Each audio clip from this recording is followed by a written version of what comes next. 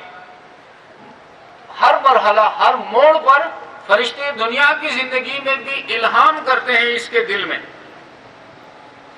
بات ڈالتے ہیں کہ آپ جس راستے پہ چل رہے ہیں اللہ آپ سے راضی ہے، خوش ہو جاؤ. دنیا والے خوش ہوں گے تو کیا ہوگا؟ دنیا فانی، خوش ہونے والے بھی فانی، شہرت بھی فانی. اور اللہ باقی، وہ خوش ہو جائے تو اس کی خوشی، اس کی خوشنودی بھی باقی، اور خوش ہو کر جہاں آپ کو بھیجے گا وہ جگہ بھی باقی. اس پر یقین پیدا ہو جائے تو قرآن کریم یہ کہتا ہے ان الذین قالوا ربنا اللہ ثم استقاموا تتنزل علیہم الملائکہ الا تخافوا ولا تحزنوا وابشروا بالجنۃ التي کنتم توعدون. جن لوگوں نے کہا ہمارا رب اللہ ہے، عالم ارواح میں تو کہا ہے من ربک ربی اللہ الست بربکم. دیکھو یہ ربوبیت کی بات. آپ قرآن کھول کر جب دیکھیں گے نا، قرآن کے پہلے پیج پر اللہ کے صفاتی نام لکھے ہوئے ہیں، آخری پیج پر بھی. ان میں سے یہ رب نام اللہ کے صفاتی ناموں میں کہیں بھی نہیں ہے، لیکن قرآن میں بار بار ربوبیت کی بات آئی ہے. عالم ارواح میں بھی رب کے بارے میں عہد لیا گیا ہے ہم سے، الست بربکم. دنیا میں جب ہم آئے اعبدوا ربکم، دنیا سے گئے، عالم برزخ کی زندگی شروع ہو گئی. پہلا سوال من ربک، رب کے بارے میں. تو یہ رب اللہ کی تمام صفات کو شامل ہے، رحمان، رحیم، مالک، محیی، ممیت، رزاق، قہار، فتاح، لطیف، جتنے بھی ہیں سب کو یہ رب شامل ہے. اسی قرآن کریم نے ربوبیت کی بات کی ہے. تو جن لوگوں نے کہا ربنا اللہ، ہمارا رب اللہ ہے، کہنا تو دعویٰ ہے، کہنا دعویٰ ہے. ثم استقاموا کی بات کی ہے، اس کے بعد ثم استقاموا، پھر ڈٹ گئے. استقامت، ڈٹ گئے. جس نے کہا میرا رب اللہ ہے مصائب کا شکار ہوگا، تکالیف آئیں گی. مومن جب یہ کہے بس میں ایمان لایا یہ کافی ہے نجات کے لیے، یہ اپنے آپ کو دھوکہ دے رہا ہے. یہ کہنا نجات کے لیے کافی نہیں ہے. قرآن کہتا ہے یہ نجات کے لیے کافی نہیں ہے. پھر تم میں اور ایک منافق میں کیا فرق ہے؟ وَمِنَ النَّاسِ مَن يَقُولُ آمَنَّا بِاللَّهِ وَبِالْيَوْمِ الْآخِرِ. لوگوں میں بعض وہ ہیں جو ہم کہتے ہیں ہم ایمان لائے ہیں اللہ پر، قیامت کے دن پر. اللہ نے فرمایا وَمَا هُمْ بِمُؤْمِنِينَ، وہ مومن نہیں ہیں. اس لیے کہ جب ان کو امتحان میں ڈالا جاتا ہے پیچھے ہٹتے ہیں. پھر تو پتہ چلا صرف زبانی جمع خرچ سے بندہ مومن نہیں بنتا. سورہ عنکبوت کی پہلے آیت اسٹارٹ سے جب آپ تلاوت کریں گے احسب الناس ان يتركوا ان يقولوا آمنا وهم لا يفتنون. کیا خیال کرتے ہیں لوگ کہ ہم صرف اتنی بات پر، اتنا کہنے پر بچ جائیں گے کہ مومن ہے، ہم ایمان لائے ہیں، صرف اتنی بات پر، اتنے دعویٰ پر بچ جائیں گے. وَهُمْ لَا يُفْتَنُونَ، ان کو فتنے میں نہیں ڈالا جائے گا، امتحان میں نہیں ڈالا جائے گا. یقیناً امتحان میں ڈالا جائے گا. تو وہاں آگے پھر مضمون ہے تم سے پچھلوں کو، گزشتہ لوگوں کو اللہ نے امتحان میں ڈالا. مَسَّتْهُمُ الْبَأْسَاءُ وَالضَّرَّاءُ وَزُلْزِلُوا، ان کو تکالیف نے گھیر لیا، مصیبتوں میں وہ پھنس گئے اور جھنجھوڑے گئے، ہلائے گئے. اور حتیٰ یقول الرسول والذین آمنوا معه متی نصر اللہ، یہاں تک کہ اس وقت کا پیغمبر اور پیغمبر کے ساتھ جو اہل ایمان تھے وہ چیخ اٹھے کہ یا اللہ تیری مدد کب آئے گی، ہمارا تو برا حال ہو گیا. اس وقت پھر اللہ نے اپنی نصرت بھیج دی. الا ان نصر اللہ قریب.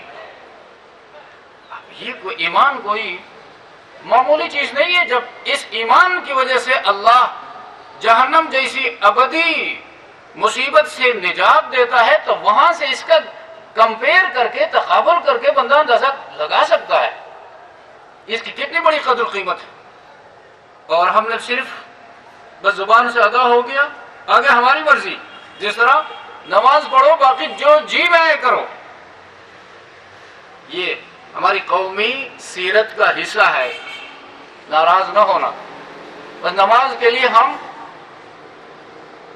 دوڑ کر پہنچنے کی کوشش کریں گے. نماز کے بعد پھر ہماری زندگی کس طرف جا رہی ہے, کیا کر رہے ہیں.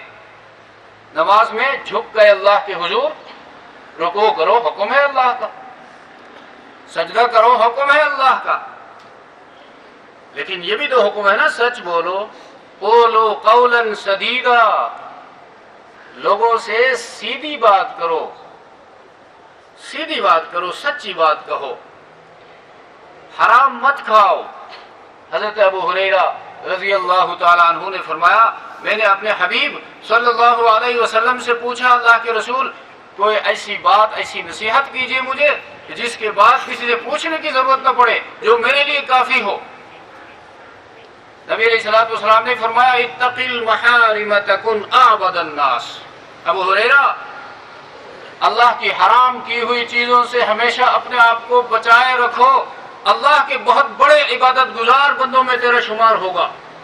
یہ نہیں فرمایا تہجد پڑھو, یہ نہیں فرمایا صدقہ زیادہ کیا کرو, یہ نہیں فرمایا نوافل کا انبار لگاؤ, نہیں. اتق المحارم نیگیٹو پوائنٹ آف ویو سے ذہن سازی کی, اس لیے کہ حرام کاموں کا تعلق, جھوٹ بولنا حرام ہے, کرپشن کرنا حرام ہے, بدعنوانی حرام ہے, ڈیوٹی میں ہیرا پھیری حرام ہے, غلط سائن کرنا حرام ہے. اور یہ کیا استغفر اللہ کرنے سے بندہ بخشا جائے گا؟ نہیں, یہ ذہن سے نکال دو. کسی کے دل کو ٹھیس پہنچا کر, کسی کو مالی نقصان پہنچا کر, ذہنی ٹارچر میں مبتلا کر کے ہم اگر کہیں یا اللہ مجھے بخش دے, تو وہاں سے آواز آتی ہے جس کو ناراض کیا ہے پہلے اس سے بخشش مانگو. وہ بخشتا ہے یا نہیں؟ تو میرے محترم دوستو بزرگوں, ایمان, یہ ایمان کے مطالبات ہیں. جب ہم نے کہا ربنا اللہ تو پیچھے یہ باتیں ہیں. حضرت عمر فاروق رضی اللہ تعالی عنہ, اس نے نبی کریم صلی اللہ علیہ وسلم سے فرمایا یا رسول اللہ آپ کے ساتھ میری محبت ہے. نبی علیہ السلام نے فرمایا عمر سوچ کر بولو. فرمایا تیرے ساتھ محبت ہے. فرمایا اس پر غور کرو. یہ تو بہت بڑا دعویٰ ہے. فرمایا تیرے ساتھ محبت ہے. نبی علیہ السلام نے فرمایا پھر تکالیف کے لیے, مصیبتوں کے لیے تیار ہو جاؤ. جو میرے ساتھ محبت رکھتا ہے اس کی طرف دنیا کی تکالیف, دنیا کی مصیبتیں اس طرح آئیں گی جس طرح موسلادھار بارش میں چھت کا پانی پرنالے کی طرف آتا ہے. تو دنیا تکالیف کی جگہ ہے, مومن کے لیے آزمائشوں کی جگہ ہے. آزمائش مومن کا ہوتا ہے, منافق کا نہیں, یہ یاد رکھو. منافق مزوں میں ہوتا ہے, اس کی یہی زندگی ہے. کافر عیش و عشرت میں ہوتا ہے, اس کے لیے بس یہی زندگی ہے. اس کے بعد ہمیشہ ہمیشہ کی تکالیف میں وہ پڑے گا, اسے نکلنے کا نام نہیں لے سکے گا.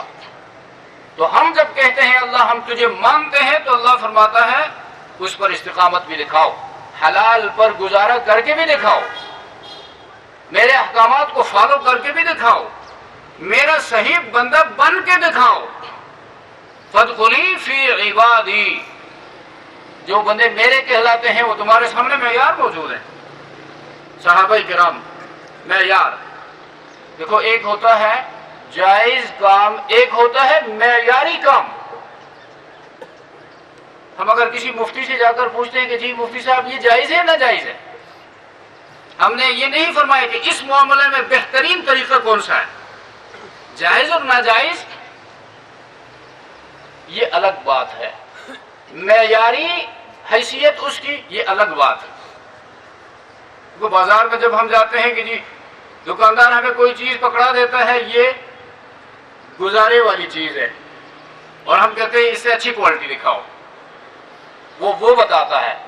ہم کہتے ہیں اسے بھی اچھی کوالٹی دکھاؤ, وہ بتاتا ہے. آخر کہتا ہے بھائی اسے اعلیٰ اور معیاری چیز میرے پاس نہیں ہے, یا اس ملک نے کمپنی نے بنایا ہی نہیں ہے.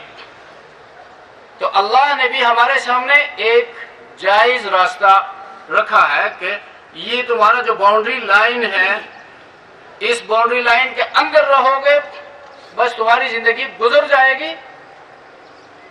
اور ایک ہے معیاری لائن, اس معیاری لائن کو دیکھنے کے لیے صحابہ کرام کا نمونہ سامنے رکھا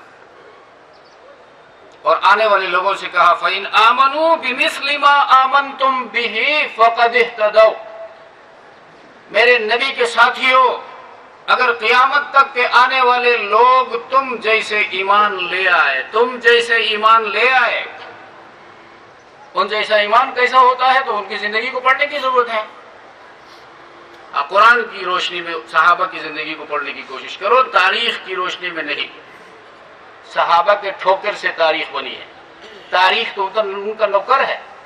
نوکر سے باس کے بارے میں پوچھا جائے یہ تو باس کی بےعزتی ہے. صحابہ کے بارے میں اللہ کی کتاب سے پوچھو کہ وہ کیسے لوگ تھے. محمد الرسول اللہ کی تربیت یافتہ تھے اور ہمارے لیے معیار تھے. تو معیاری زندگی سمجھنے کے لیے, گزارنے کے لیے صحابہ کی زندگی کو دیکھنے کی ضرورت ہے. ہم اس 21ویں صدی میں ایک دوسرے کو دیکھتے ہیں کہ فلاں ایسا کام کرتا ہے, فلاں یہ کرتا ہے, فلاں وہ کرتا ہے. کیا فلاں میرے لیے ترازو ہے, معیار ہے, کرائٹیرین ہے؟ نہیں ہے. تو میں کیسے بچ سکتا ہوں؟ حدیث میں تو نبی علیہ الصلوۃ والسلام نے فرمایا دین کے حوالے سے اپنے سے برتر کو دیکھو, برتر کو دیکھو تاکہ ترقی کرو گے, اللہ کے قریب ہو جاؤ گے. اس لیے کہ خربوزے کو دیکھ کر خربوزہ رنگ پکڑتا ہے.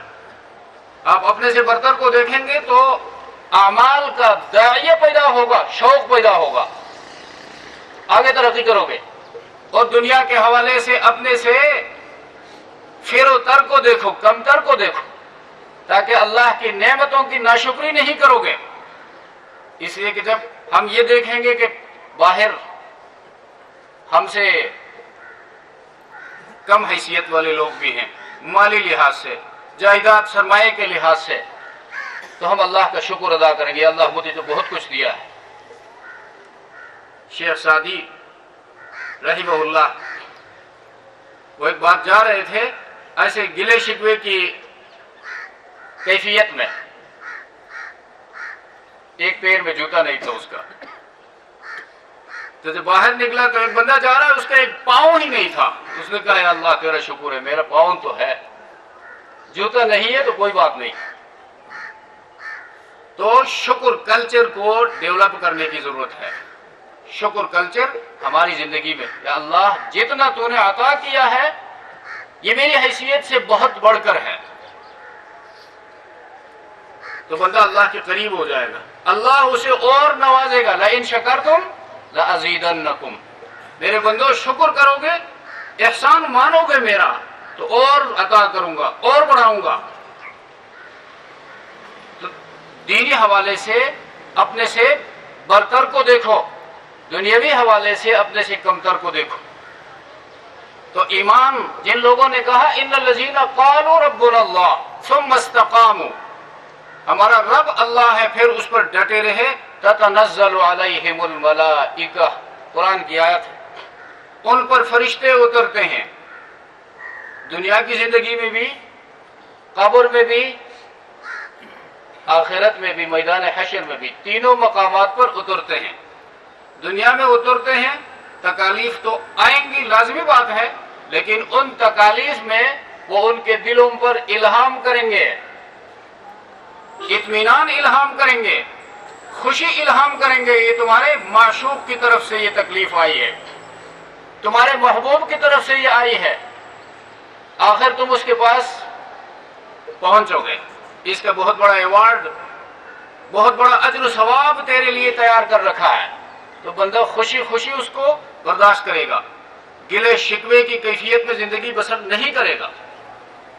اور جب قبر میں جائے گا, عالم برزخ کی زندگی شروع ہوگی, تو وہاں پر بھی یہی فیہم الملائکہ اللہ تخافو، خوف کی بات نہیں ہے، اس لیے تو نے رب کو راضی کیا ہے دنیا کی مختصر زندگی میں، اپنی مرضی پر رب کی مرضی کو ترجیح دے کر آئے ہو، حرام کا ارتکاب کر کے نہیں آئے ہو، حلال پر گزارا کر کے آئے ہو، لہذا اللہ تخافو ولا تحزنوا، جو پیچھے رہ گئی ہے اس پر غمگین بھی مت ہو جاؤ، اس لیے کہ اس سے کہیں بڑھ کر تیرے لیے اللہ نے نعمتوں کے انبار لگائے ہیں، تیار کیے ہیں باغ و بہار۔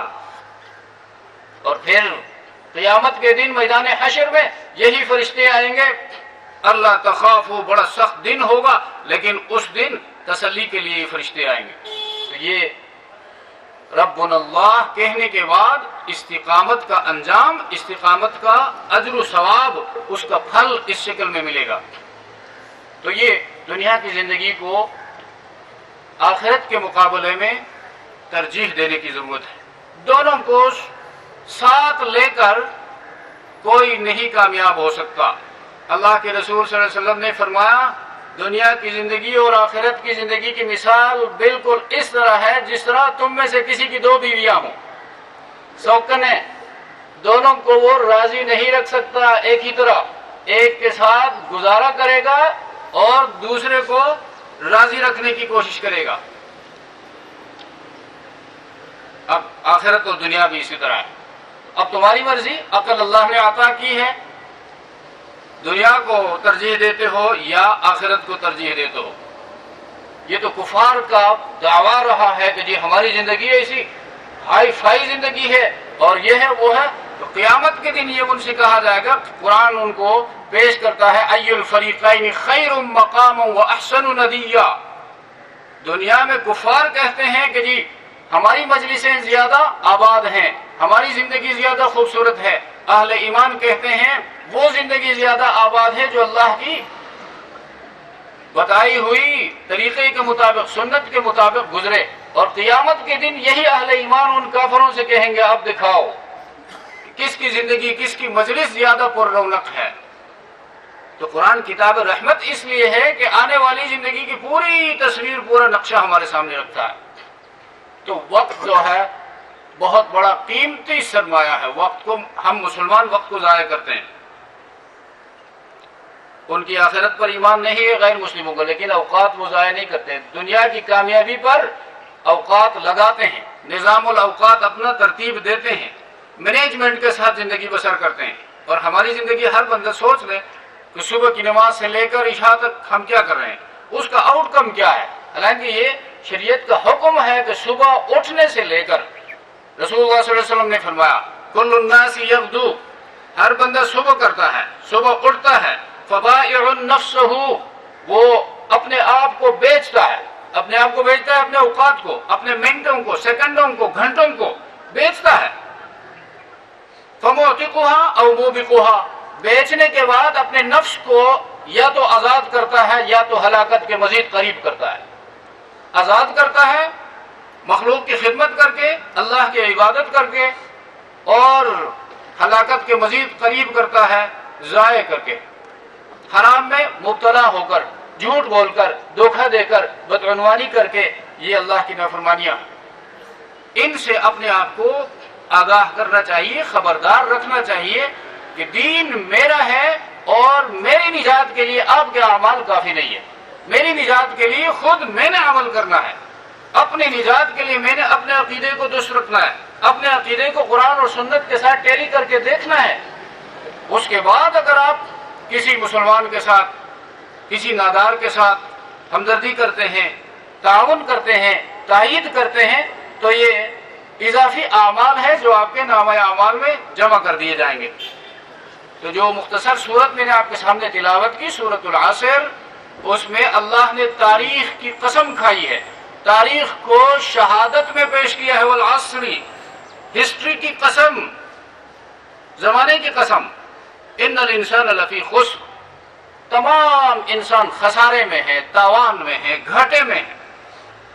ہاں الا الذین آمنوا، معیار بتایا کامیابی کا، وہ لوگ جنہوں نے اپنے نظریات کو درست کیا، آمنوا، پیدا کرنے والے کو پہچانا، اللہ پر ایمان لے آئے،